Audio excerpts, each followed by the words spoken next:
Les gens ressentent souvent une certaine angoisse face à l'inconnu, et l'un des plus grands mystères que l'humanité n'a toujours pas exploré pleinement reste l'océan.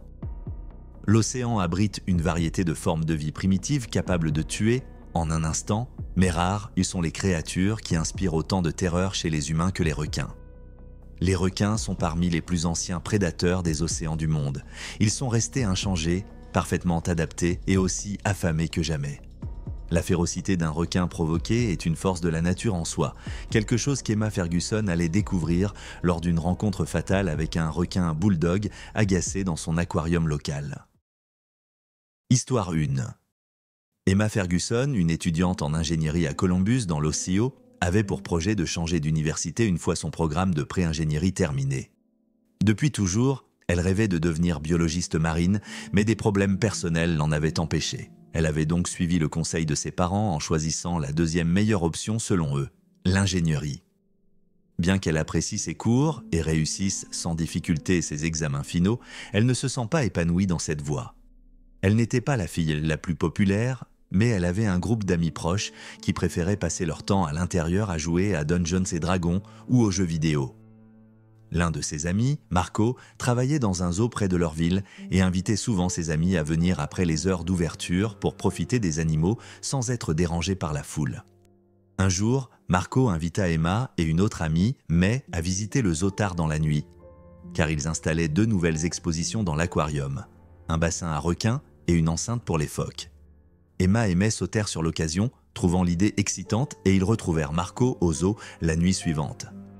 À leur arrivée, Emma et May furent un peu mal à l'aise par le lieu désert, mais la présence de Marco les rassurait. Des hommes travaillaient encore sur les enclos, les animaux étant déjà installés à l'intérieur, alors ils décidèrent de faire un tour dans le zoo en attendant la fin des travaux. Ils visitèrent divers enclos, mais furent déçus de voir que leurs animaux préférés dormaient. Cependant, ils furent fascinés par les animaux nocturnes qui se déplaçaient librement dans leurs enclos. Après environ 1 heure de marche, le trio revint vers la nouvelle exposition et s'émerveilla de la taille du bassin des requins et de l'air adorable des phoques. Ces animaux, compréhensiblement stressés par le transport, semblaient tendus, mais le groupe ne le remarqua pas, trop absorbé par la magie du moment. Les filles s'approchèrent des phoques et les admirèrent avec leur corps dodu, tandis que Marco manifestait un intérêt particulier pour les requins. Alors que les filles observaient les phoques, Marco grimpa sur une petite plateforme au-dessus du bassin des requins qui était recouvert d'un couvercle en plastique fragile, probablement conçu pour faciliter le nourrissage par les soigneurs. Bien qu'il travaille au zoo, Marco n'était en poste que depuis quelques mois et s'occupait habituellement des enclos des reptiles. Il ouvrit le couvercle dans une partie du bassin et fixa l'eau en dessous, quand May le réprimanda pour cette décision imprudente. Il leur proposa de monter avec lui pour voir de plus près, mais May refusa catégoriquement. Emma, quant à elle, curieuse, monta sur la plateforme malgré les mises en garde de son amie. Et oh, elle fut fascinée par la grâce des requins qui glissaient dans l'eau en dessous d'eux. Elle chuchotait entre elles, ébahie par l'élégance de ces créatures qui semblaient si proches. Apparemment hypnotisée, Emma tendit lentement la main vers l'eau pour en ressentir la température. Elle la trouva glaciale, choquante même, et enfonça sa main un peu plus profondément dans le bassin tandis que les requins se regroupaient au fond. Il y en avait 3 en tout, 3 massifs requins bulldog. Emma tourna son regard vers Marco, les larmes aux yeux, et lui confia qu'elle regrettait de ne pas avoir poursuivi son rêve d'étudier la vie marine comme elle l'avait initialement prévu. Elle lui dit que ce moment qu'ils partageaient aurait pu être sa routine quotidienne, mais qu'elle se retrouvait coincée à faire quelque chose qu'elle détestait. Marco la prit dans ses bras en lui disant que les choses finissaient toujours par s'arranger, mais ils ne prirent pas en compte qu'un des requins s'était rapproché dangereusement du sommet du bassin. Les deux se tournèrent pour regarder à nouveau le bassin et Emma retira lentement sa main de l'eau. Ce mouvement soudain déclencha une réaction rapide du requin qui, d'un bond, fonça vers le bras d'Emma. Tout alla trop vite. Emma poussa un cri lorsque le requin referma ses puissantes mâchoires sur le milieu de son avant-bras, l'attirant vers le sol au-dessus du bassin. Marco la retenait de toutes ses forces pour empêcher le requin de la tirer dans le bassin, rendant ses cris encore plus déchirants. Les requins ont souvent pour habitude de relâcher leur proie après une première morsure, mais ces prédateurs-ci, poussés par le stress et une faim tenace, s'accrochaient désespérément, fermement décidés à obtenir un repas potentiel. Ils agrippaient leur prise avec une force encore plus brutale, leurs mâchoires puissantes resserrant leur emprise, jusqu'à ce qu'Emma, totalement impuissante, ressente une douleur brûlante et insoutenable. Elle sentit sa peau se déchirer sous la morsure, son avant-bras se détachant peu à peu, amplifiant son supplice tandis que les requins persistaient dans leur assaut sauvage. Elle hurla de douleur avant de perdre connaissance. Marco la tira rapidement hors du bassin, pantelant et vomissant à la vue des tendons et du sang dégoulinant de son bras dépouillé de sa peau. Il ordonna à May d'appeler une ambulance dès qu'Emma avait été mordue et les secours étaient déjà en route. Marco pressa l'endroit encore recouvert de peau de toutes ses forces pour stopper l'hémorragie, tandis que May déchirait son sweat pour faire un garrot. Leur intervention réussit à arrêter le flux de sang, mais Emma ne réagissait toujours pas. Ils entendirent les bruits des ambulanciers qui arrivaient en courant dans les couloirs du zoo pour les secourir. Leur rapidité étant le seul facteur qui permit à Emma de survivre à cet incident, car elle commençait à sombrer dans le choc. Les secouristes l'emmenèrent en urgence, laissant Marco et May effondrés au sol. Dans la panique, May gifla Marco pour avoir laissé Emma faire quelque chose d'aussi stupide, mais Marco éclata en sanglots. Ils restèrent assis là pendant 30 minutes, désemparés, avant de finalement se rendre à l'hôpital pour voir leur ami. Il fallut une semaine à Emma pour se stabiliser suffisamment afin de parler à quelqu'un. Elle survécut à l'incident, bien que ses médecins aient précisé qu'elle aurait besoin de greffe pour réparer la peau endommagée. Toutefois, les cicatrices psychologiques restèrent intactes et Emma développa une peur irrationnelle des poissons et des grands animaux, détruisant son envie de devenir biologiste marine. Marco perdit son emploi et décida d'abandonner ses études. Rongé par la dépression et la culpabilité de ce qui était arrivé à Emma, bien qu'elle lui ait pardonné. Ils coupèrent les ponts et poursuivirent chacun leur vie. Histoire 2. Notre prochaine histoire nous emmène à Boa Viagem, au Brésil, où Natasha Volkov, une touriste russe, a passé ses vacances d'été en 1998. En quête de repos, face à son travail éprouvant d'infirmière à Vladivostok, Natasha, âgée de 28 ans, s'était envolée pour le Brésil avec son petit ami, Ilya, qui travaillait comme soudeur. Ils s'étaient rencontrés par hasard. Ilya avait accompagné un ami à l'hôpital après une brûlure due à un équipement de soudure. Alors que l'ami d'Ilya était pris en charge, Natasha et lui avaient discuté, et leur relation avait fini par se transformer en histoire d'amour. Pendant leur séjour à Boa Viagem, la météo avait été capricieuse.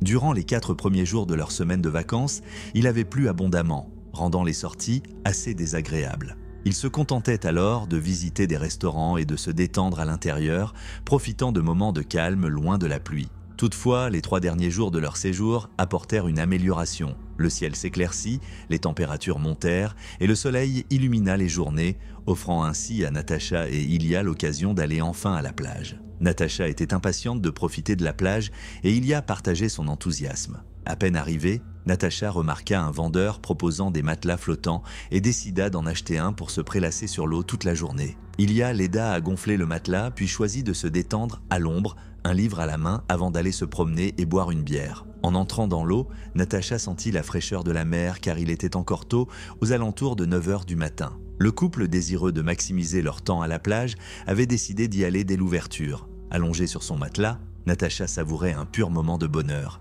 Elle finit même par s'assoupir, sans se rendre compte qu'elle dérivait lentement, s'éloignant considérablement de la plage.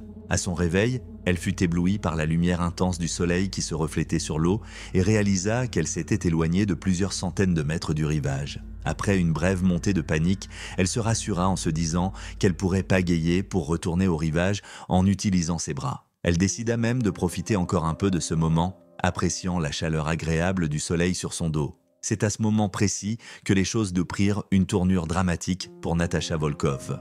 Il est important de noter que la plupart des espèces de requins sont très attentives et repèrent souvent les formes lorsqu'elles chassent. La silhouette de quelque chose flottant à la surface de l'eau peut parfois être interprétée comme celle d'un phoque, ou en l'occurrence d'une femme inconsciente du danger qui la guette. Alors qu'elle s'était rapprochée à une centaine de mètres du rivage, Natasha remarqua un mouvement sous son matelas, ce qui l'inquiéta et la poussa à pagayer plus rapidement. Quelques instants plus tard, elle sentit une force puissante heurter son abdomen, la soulevant d'un pied au-dessus de l'eau. Surprise, elle poussa un cri et tenta de pagayer encore plus vite, mais c'était trop tard. Son matelas était percé, l'air s'échappait rapidement dans l'eau et Natasha perdait de la vitesse à mesure que la surface du matelas s'enfonçait dans l'eau. En levant les yeux, Natasha aperçut la plage pleine de touristes, tous absorbés par leurs activités et comprit avec angoisse que personne ne savait ce qui lui arrivait et que personne ne viendrait la secourir de sitôt. Son visage commença à toucher l'eau et l'identité de son agresseur se révéla par un seul indice. une nageoire dorsale.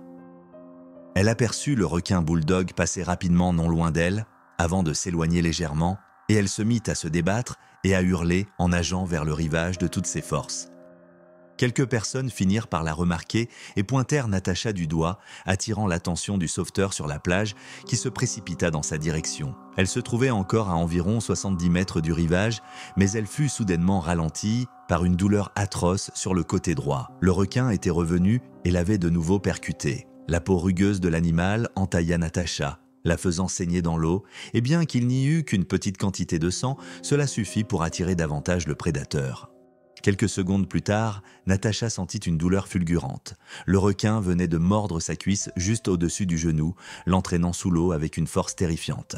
L'animal la secouait brutalement pour tenter de l'immobiliser, tandis que la jeune femme luttait pour ne pas lâcher son dernier souffle, criant de terreur, bien que seules des bulles d'air s'échappèrent de sa bouche. La panique la submergeait, chaque seconde devenant vitale. Dans un geste désespéré, elle essaya de repousser la bête, ses ongles raclant autour des yeux du requin, mais elle ne réussit qu'à s'écorcher les mains sans le blesser. Rassemblant ses dernières forces, Natacha réussit à s'agripper aux branchies de l'animal, l'étreignant avec l'énergie du désespoir. Après une ultime secousse, le requin la lâcha enfin. En s'éloignant, il la frôla d'un mouvement de queue, lui éraflant le ventre et provoquant une nouvelle blessure, la faisant saigner encore davantage alors qu'elle tentait de remonter vers la surface. Le sauveteur parvint enfin à la rejoindre et la ramena à la surface. Natacha reprit son souffle et poussa un cri, mais le sauveteur la serra contre lui demandant de se calmer et de s'accrocher. Il se retourna et commença à nager rapidement vers le rivage, sachant parfaitement que chaque seconde comptait et que le requin pouvait réapparaître d'un instant à l'autre, prêt à attaquer à nouveau. Le cœur battant et les muscles tendus par la peur et l'adrénaline, ils avancèrent dans l'eau à une vitesse maximale, luttant contre les vagues. Après quelques minutes seulement, ils atteignirent enfin la plage, épuisés mais soulagés. Un spectateur qui avait aperçu ces blessures avait déjà appelé les secours et les sirènes se firent bientôt entendre au loin. À ce moment-là, Ilia revenait vers leurs affaires sur la plage quand il entendit le bruit de la foule et vit que sa petite amie avait été attaquée. Il lâcha tout et se précipita pour l'aider, écartant les gens et la soutenant jusqu'à l'arrivée de l'ambulance. Celle-ci arriva rapidement, emportant Natacha vers l'hôpital le plus proche où ses blessures furent soignées.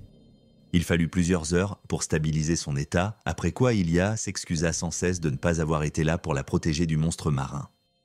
Natacha, bien consciente qu'il ne savait pas nager et qu'il ne serait jamais entré dans l'eau, le rassura. Il resta à ses côtés tout au long de sa convalescence, lui apportant tout le soutien possible. Malgré les séquelles, elle parvint à remarcher normalement et Ilia l'accompagna à chaque séance de thérapie, restant avec elle jusqu'au bout. Leur histoire finit par les conduire au mariage, quelques années après cette terrible épreuve. Histoire 3. Notre troisième et dernière histoire se déroule dans le magnifique État de la Floride, aux États-Unis. Avec la Californie, la Floride, souvent surnommée l'État ensoleillé, abrite certaines des plus belles merveilles naturelles et de la faune fascinante. Cependant, cet endroit paradisiaque présente également des risques, car les animaux qui y vivent ont tendance à être particulièrement agressifs lorsqu'ils se sentent menacés. C'est ce qu'allait découvrir Clyde Millett lorsqu'il se trouva face à la mâchoire d'un grand requin blanc affamé. Pour vous donner un peu de contexte, Clyde avait été sélectionné comme l'un des gagnants d'un cours de plongée sous-marine gratuit au large de la côte de Jacksonville. À cette époque, il était adolescent et originaire de Jacksonville, ce qui lui donnait un certain confort dans l'eau, et il sauta sur l'occasion sans hésiter. Le cours devait se tenir 2 semaines après l'annonce des gagnants, et bien que Clyde ressentit un peu de nervosité, il était impatient de participer à cette aventure. En effet, l'équipe l'emmenait plus loin au large que ce à quoi il était habitué, ce qui ajoutait à son appréhension. Lorsque le jour du cours arriva, Clyde était assis dans sa chambre plongé dans ses pensées, hésitant à y participer. L'anxiété et les nerfs commençaient à le ronger alors que l'excitation qu'il avait ressentie en acceptant le cours s'était progressivement dissipée. Sa mère, Teresa, le poussa néanmoins à s'inscrire, lui faisant remarquer qu'il s'agissait d'une belle occasion de vivre une nouvelle expérience. Finissant par se ressaisir, Clyde rassembla ses affaires et se précipita vers la plage, un peu en retard. Il parvint au point de rendez-vous après une vingtaine de minutes et fut accueilli par une vue familière. Un groupe de 6 personnes se tenait à côté d'un énorme bateau en pleine conversation. Leur attention se tourna rapidement vers Clyde alors qu'un des instructeurs leva les bras en l'air et s'exclama avec un grand sourire « Le voilà !» En s'approchant du groupe, Clyde les rejoignit et l'un des instructeurs lui tapota le dos en lui demandant s'il était en retard à cause de sa nervosité. Il acquiesça, et l'instructeur charismatique lui assura que tout irait bien. Et pour le prouver, Clyde serait le premier à plonger ce jour-là, ce qui allait s'avérer être une erreur de jugement. Le groupe monta à bord du bateau composé de 6 personnes au total, dont 2 instructeurs et 3 autres participants en plus de Clyde. Parmi eux se trouvait une femme d'âge moyen qui travaillait comme infirmière dans un hôpital local, une autre personne d'âge universitaire qui étudiait l'anglais et enfin un comptable résident à Jacksonville. Tous étaient impatients de prendre le large et de profiter de cette expérience unique. Ils s'adressèrent à Clyde de manière amicale, cherchant à le mettre à l'aise. Finalement, il se sentit plus à l'aise sur le bateau et attendait avec impatience sa première plongée. Après environ 15 minutes de navigation, ils atteignirent leur point de plongée. Une fois arrivés, ils enfilèrent leurs équipements de plongée et se préparèrent pour l'immersion. Clyde comprit rapidement comment enfiler sa combinaison et l'instructeur l'aida à mettre son réservoir et son respirateur. Il lui expliqua le processus de plongée et les gestes à adopter une fois dans l'eau. Clyde acquiesça et, dans un élan de confiance, se laissa tomber en arrière dans l'océan, suivi de près par l'instructeur. Dès qu'il entra dans l'eau, Clyde ouvrit les yeux et découvrit le bleu profond qu'il n'avait jamais imaginé. C'était un véritable abîme de néant. Il n'y avait pas de fond visible, à l'exception de quelques indications d'un récif corallien et de la flore plus loin que ses yeux pouvaient voir. Soudain, une main se posa sur son épaule, ce qui le fit sursauter. Mais il fut soulagé de reconnaître le visage souriant de son instructeur à travers son respirateur. Ce dernier pointa au loin et tous deux nagèrent vers un endroit où ils purent observer une vie marine fascinante, pendant que l'autre instructeur s'occupait du reste du groupe individuellement. À mesure qu'ils avançaient, la visibilité s'améliorait et Clyde pouvait enfin admirer la multitude de poissons et de créatures vivantes évoluant dans l'eau. Il décrivit cette vision comme étant tout ce qu'il avait toujours imaginé lorsqu'il pensait à l'océan et affirma qu'il ne regrettait absolument pas de l'avoir vu. Ils nagèrent pendant quelques minutes, profitant des merveilles sous-marines, tandis que l'instructeur ne cessait de jeter des regards approbateurs à Clyde, arborant un air de « je te l'avais dit » dans ses yeux. Au fur et à mesure que les minutes passaient, Clyde se sentait de plus en plus libre dans l'eau et il décida de plonger plus profondément dans les profondeurs.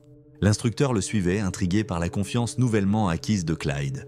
La vie marine s'épanouissait au fur et à mesure qu'il plongeait, mais Clyde ne pouvait s'empêcher de ressentir une étrange angoisse. Il avait l'impression d'être observé, bien qu'il ne puisse l'expliquer. Il se tourna vers son instructeur et lui fit signe qu'il souhaitait remonter à la surface, lui montrant un pouce levé plein d'enthousiasme. Ils commencèrent à nager vers le haut, mais quelque chose dans l'estomac de Clyde lui dit de regarder en bas.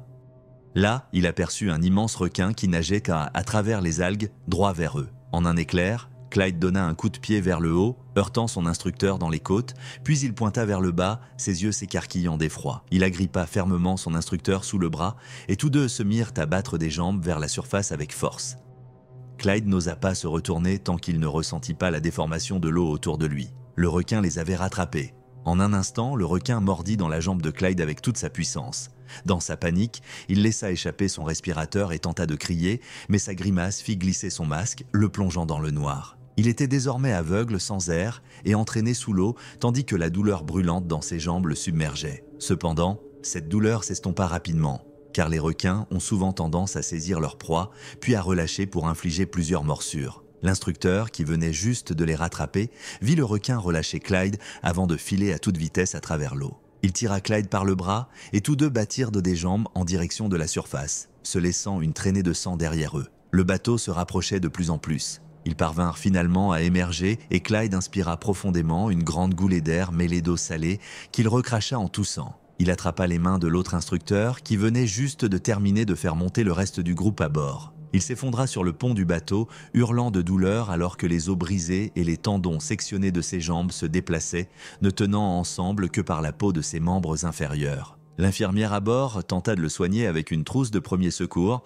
mais Clyde continuait de saigner. L'instructeur de plongée réussit à peine à remonter à bord avant que la mâchoire massive du requin ne fasse éclater la surface juste derrière lui. Dès qu'il sauta dans le bateau, il se précipita vers le moteur, manœuvra pour les diriger vers le rivage et accéléra. Ensuite, il se mit à genoux à côté de Clyde et lui parla pour s'assurer qu'il était stable et conscient. Clyde gémissait sous la douleur, mais l'instructeur était convaincu qu'il tiendrait le coup. Après une visite aux urgences et quelques semaines de convalescence, Clyde recontacta son instructeur, lui disant qu'il ne lui en voulait pas pour cet incident, car cela avait été une expérience unique qu'il serait heureux de revivre, même si cela signifiait voir l'océan sous un tel angle. Il se remit complètement et découvrit une passion pour la plongée en haute mer, bien que le port d'une cotte de mailles devienne un équipement désormais obligatoire.